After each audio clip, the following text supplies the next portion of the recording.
नमस्कार दोस्तों। मैं बात करने वाला हूँ कि अभी मार्केट में आप देख रहे होंगे कि कई सारी कंपनियाँ वाटर आयनाइज़र लेके आ रही हैं और कुछ अलग अलग तरीके से लोग पानी बना रहे हैं। आपने देखा होगा कहीं कि कोई स्लाइस डाल दो, खीरा और भी कई सारी चीज़ें ऐसी डाल के और उसको अल्कलाइन पानी बनाया जा रहा है। कुछ जार आ रहे हैं जिसके अंदर कार्टेज लगा के और फिर वो अपने उसको अल्कलाइन बना रहे हैं। कुछ अभी आपने सोशल मीडिया पे अगर देखा हो तो कुछ ऐसे वीडियोस आ रहे हैं कि इसमें हमने वो स्टोन डाला है, उस तरह का पत्थर मिलाया है और उससे ये पानी मैग्नेटिक होके और फिर ये पानी निकलता है तो पानी अल्कलाइन हो जाता है। तो मैं आपको बताना ये जा रहा हूँ कि वास्तविकता क्या है, रियलिटी क्या है इन चीज़ों की। मैं थोड़ा सा वो आपका ध्यान चाहूँगा। शुरुआत करता हूँ कि सबसे पहले तो हमें इस टेक्नोलॉजी की कतई ज़रूरत नहीं थी हमारे भारत के अंदर। आपने देखा होगा कि 2000 या 2000 से पहले केमिकल की मात्रा बहुत कम होती थी या नहीं के बराबर होती थी। तो एक तो केमिकल नहीं था सबसे पहली चीज़, दूसरी चीज़ प्लास्टिकरण नहीं था और भी कई सारी छोटी छोटी जैसी चीज़ें थी जो कि हमें इन टेक्नोलॉजी की ज़रूरत नहीं पड़ रही थी। लेकिन कुछ कारण ऐसे हुए जैसे कि हमारा जो पानी का लेवल है वो नीचे चला गया। तो पहले हम जो पानी पीते थे वो नदी का पानी पीता था, बहता हुआ पानी पीते थे, या फिर ज़मीन पे सतह ऊपर पानी रहता था, 50 फीट या 100 फीट के इर्द गिर्द रहता था। तो ज़्यादा हैवी मेटल्स नहीं हुआ करते थे तो हम पीते थे, हमारी बॉडी के लिए सही भी था वो। लेकिन पानी का लेवल नीचे गया, नीचे जाने की वजह से हमें ज़रूरत लगी एक बोर की ट्यूब हमने करवाया, ट्यूबवेल करवाया हमने। उस ट्यूबवेल में लगभग लगभग 300, 350, 400 और अभी कहीं कहीं जगह पे 600-700 फुट से भी नीचे हम नीचे से हम पानी उठा रहे हैं। तो जब नीचे से पानी जब ऊपर आता है तो नीचे कई सारे खनिज पदार्थ होते हैं, कार्बनिक होते हैं, मेटल, हैवी मेटल्स होते हैं। तो ये सारे हैवी मेटल्स हमारे पानी के साथ में मिल के आते हैं। तो इसके कारण TDS बढ़ जाता है, टोटल डिजोल्व सॉल्यूशन जिसे बोलते हैं, उसकी गणना बढ़ जाती है। तो वो हमारे लिए हार्मफुल होता है, हमारे ऑर्गन के लिए हार्मफुल होता है। तो इसके लिए एक टेक्नोलॉजी है RO, रिवर्स ऑस्मोस, जिसे हम समझते थे। कई दिनों से हम इसको यूज़ कर रहे हैं। तो ये इसलिए ज़रूरत पड़ी हमको कि TDS बढ़ गया, तो हमने उस TDS को कंट्रोल करने के लिए ये टेक्नोलॉजी लगा दी। अब वहाँ पे कई लोग ऐसे बोलते हैं कि जब RO का पानी पीते हैं तो हमारी तो और तबीयत खराब होती है या फिर बीमार होते हैं, या फिर वो पानी पीते हैं तो दूसरा पानी नहीं पी पाते। बिल्कुल सही बोल रहे हैं। वहाँ भी लैक ऑफ नॉलेज की बात कहूँगा मैं कि किसी चीज़ का नॉलेज नहीं होने के कारण ये सारी समस्या आई है। उसमें हमने TDS कंट्रोल करना था तो हमने नॉलेज नहीं था कई लोगों, कितने लोगों को, तो इसके कारण उन्होंने 0 TDS कर दिया। अब TDS होना चाहिए था 150 से 200 के लगभग में, अब वो TDS हो गया 30-35 या और भी नीचे 4-5 के लगभग में। तो 100% हमारी बॉडी के अंदर जो मिनरल्स है उसको लेके साथ पानी बाहर निकलता है। तो हमारी बॉडी के अंदर कैल्शियम और जो भी मिनरल्स उसकी कमी हो जाती है, उसके कारण RO के पानी पीने से हमें तकलीफ होती है।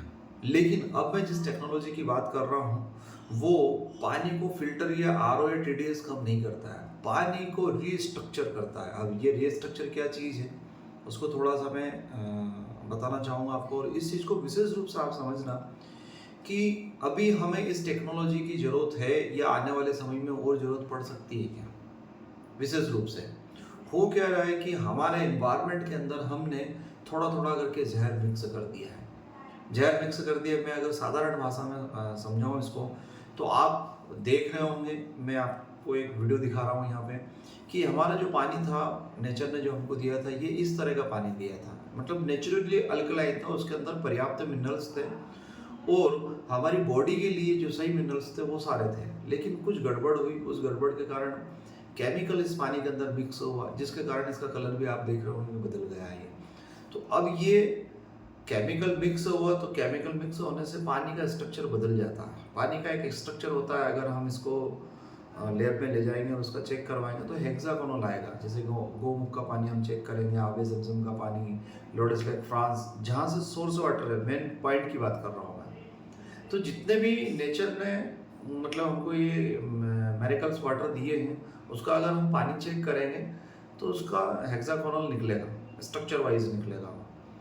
दूसरा, अगर स्ट्रक्चर में है वो पानी तो उसके अंदर और भी कुछ प्रॉपर्टीज़ होती है, जैसे कि एंटीऑक्सीडेंट उसके अंदर होता है, एक्टिव हाइड्रोजन होता है, वो पानी नेचुरली अल्कलाइन होता है, ऊपर वाले ने जो दिया वो पानी। माइक्रो क्लस्टर होता है, मतलब मिही पतला पानी होता है। तो ये सारी खूबी उस पानी के अंदर होती है अगर वो स्ट्रक्चर में तो। अब वो उस स्ट्रक्चर को डिस्टर्ब कर दिया गया है हम लोगों ने, तो उसको कैसे सही करें? तो एक ही रास्ता है कि हम जो उसके अंदर केमिकल मिक्स हुआ है उसको निकालें, उसको सेपरेट करें, तो संभावना बन जाएगी कुछ। तो जापानीज लोगों ने इस चीज़ को बड़ी गंभीरता से समझा, और आज से 50 साल पहले और भी पहले इसकी रिसर्च स्टार्ट हुई थी, और उन्होंने धीरे धीरे इस चीज़ को समझा। समझने में इनको ये समझ में आया कि जो भी केमिकल तत्व होता है वो प्लस चार्ज होता है, और जो हमारी बॉडी के लिए रिक्वायरमेंट है जो मिनरल्स होते हैं वो माइनस चार्ज होते हैं, जिसे हम एंटीऑक्सीडेंट के रूप में भी जानते हैं। ये ताज़ा हम जानते हैं माइनस। तो ताज़ा और बासी यानी कि ख़राब चीज़ और अच्छी चीज़ को सेपरेट करना था। तो उस वहाँ पे टेक्नोलॉजी क्या ज़रूरत लग रही, तो वहाँ पे टेक्नोलॉजी की ज़रूरत लगी। आरओ क्या काम करता है यहाँ पे समझने वाली बात है। आरओ के अंदर मेम्ब्रेन्स होती है, वो किसी भी मिनरल्स, वो केमिकल हो या पार्टिकल्स हो, उस मेम्ब्रेन से छोटे आकार में अगर होगा तो वो निकल जाएगा, पास आउट कर देगा। लेकिन वहीं पे वाटर आयनाइजर यानी कि इलेक्ट्रोलिसिस प्रोसेस है, एनोड और कैथोड इसको बोलते हैं। इलेक्ट्रोलिसिस प्रोसेस के माध्यम से अब प्लस चार्ज एक तरफ होगा और माइनस चार्ज एक तरफ होगा। वो कैसे, आप ये वीडियो देख रहे होंगे कि जो भी प्लस चार्ज है वो माइनस को अट्रैक्ट करता है, और जो माइनस चार्ज है प्लस को अट्रैक्ट करता है। तो इस कारण पानी यहाँ पे छन नहीं रहा है, किसी मेम्ब्रेन के अंदर से नहीं निकल रहा है। पानी प्लस और माइनस प्लेट से टकरा के वो दोनों सेपरेट हो रहा है। जैसे ये चीज़ होती है तो पानी के अंदर से जो भी केमिकल हो बाहर हो जाएगा, और जैसे ही पानी के अंदर से केमिकल बाहर हुआ तो पानी वापस उस स्ट्रक्चर में आ जाएगा। फिर इस मशीन से पास ऑन करने के बाद में अगर हम पानी को चेक करते हैं तो पानी वापस अपनी ओरिजिनल पोजीशन पे आ जाएगा, यानी कि हेक्सागोनल में। और जैसे हेक्सागोनल में पानी आया तो उसके अंदर एंटीऑक्सीडेंट भी है जो नेचर ने हमको दिया है, वो हाइड्रोजन रिच भी है, उसके अंदर एक्टिव हाइड्रोजन भी रहता है, वो भी नेचर से हमें मिलता है। वो पानी माइक्रो क्लस्टर हो जाएगा, मतलब विहीन हो जाएगा, क्योंकि वो वापस अपने स्ट्रक्चर में आ गया, मूल स्वरूप में आ गया उसका। और वो पानी बाई नेचर अल्कलाइन तो है ही से, अगर उसमें से केमिकल हटा दिया तो अल्कलाइन है ही से पानी। तो ये चीज़ें हमें समझना है। अब यहाँ पे कई सारी कंपनियां हैं तो सही, ये काम कर सकती है, कर भी रही है, आपने देखा होगा मार्केट के अंदर। तो यहाँ पे हम थोड़ा सा ये समझने लग जाते हैं कि जो मशीन एक कंपनी है, जापान की कंपनी जिसे इनेजिक मैं बोलना चाहूँगा, उसका जब हम प्रेजेंटेशन देखते हैं तो लोग बोलते हैं कि यार ये मशीन तो बहुत महंगी है। नो डाउट, अगर हम हमारे बाइंग कैपेसिटी की बात करें भारत की तो वास्तव महंगी है, नो डाउट, बट उसकी उपयोगिता अगर हम समझें तो फिर वो महंगी सस्ती नहीं रह जाती है। तो हमें ये समझना है कि ये एनर्जी क्या कैंगन वाटर ही क्यों हमारे घर में हो। वो मैं आपको बताने जा रहा हूँ कि आज की डेट में कई ऐसी कंपनियां हैं जो भी डुप्लीकेट भी बना रही हैं। तो मैं चाहूँगा कि अगर आप 20 साल का टेस्टेड और ट्रायल अगर किसी कंपनी के पास में है तो उसके साथ में जाइए। क्योंकि उसके पीछे का कारण बताऊँ मैं आपको, क्योंकि ये पानी हम इंटेक कर रहे हैं, इस मेटल से जो पानी टकराएगा वो पानी एक्टिव होगा, और एक्टिव होने के बाद में वो पानी हमारी बॉडी के अंदर सिर्फ मेरे अकेले या मेरे परिवार के ही नहीं, मैं जहाँ पे रहूँगा आसपास में भी लोगों को पिलाऊंगा। तो मतलब अगर मेरे घर पे खराब टेक्नोलॉजी आ गई है, कोई डुप्लीकेट आ गई है, तो वो पानी भी एक समय के बाद में डुप्लीकेट हो जाएगा, यानी कि वो पानी हमारी अच्छी हेल्थ की बजाय हमारी हेल्थ खराब करने लग जाएगा। तो हमें समझना क्या है कि धातु उसके अंदर कौन सी लगाई गई है, टाइटेनियम और प्लेटिनियम कोटेड किया गया है। कई कंपनियां दावा भी करती हैं कि हमारी जो मशीन है या जो डिवाइस है उसके अंदर भी हमने टाइटेनियम और प्लेटिनियम लगाया।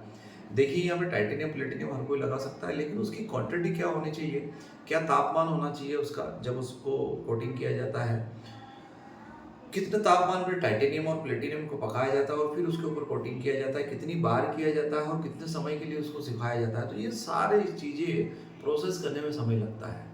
तो किनेचिक कंपनी को ये सारी चीज़ें करने में 20 साल टेस्ट और ट्रायल लगा। मतलब 1974 में 1974 में उन्होंने काम स्टार्ट किया था, और 94 में जाके उन्होंने मार्केट करना स्टार्ट किया, मतलब लोगों को बताना स्टार्ट किया। तो 20 साल का ट्रैक रिकॉर्ड है उनके पास में, फार्मूला उनके पास में कि हमने कौन सा मेटल को कितनी बार पकाया है, कितनी बार हमने उस मेटल के ऊपर कोटिंग किया है। तो ये सारी छोटी-छोटी चीज़ें हैं।